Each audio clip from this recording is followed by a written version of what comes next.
பெண்கள் பலர் தெரியாமல் கூட தாலி கயிறு அணியும் போது இந்த முக்கியமான தவறுகளை செய்து விடுகிறார்கள்.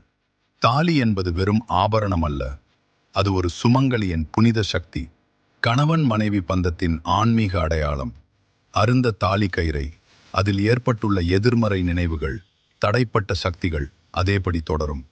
பல ஆண்டுகள் பயன்படுத்திய பழைய தாலி கயிறை சுத்திகரிப்பு இல்லாமல் மீண்டும் அணிவது மன அமைதி குறைய காரணமாகலாம். யாரோ பயன்படுத்திய தாலி கயிறை, அது அவர்களின் கர்ம சக்தி, துக்கம், பிரச்சனைகளையும் உங்களிடம் கொண்டு வரலாம். இந்த விஷயங்களை அலட்சியமாக நினைக்காதீர்கள். சரியான முறை: புதிய மஞ்சள் கயிறு முறைப்படி சுத்திகரித்து வெள்ளிக்கிழமை அல்லது சுப முகூர்த்தத்தில் தெய்வ நினைவுடன் அணியுங்கள். இந்த மாதிரி ஆன்மீக தகவல்களுக்கு நம்ம சேனல்ல ஒரு சப்ஸ்கிரைப் பண்ணிக்கோங்க. மேலும் நம்மிடம் பூஜையில் பயன்படுத்தப்பட்ட 5 முக ருத்ராட்ச மாலை இருக்கு.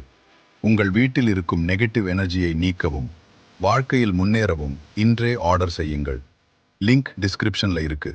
சிறிய கவனம், ஆனால் வாழ்க்கை முழுவதும் பெரிய பாதுகாப்பு.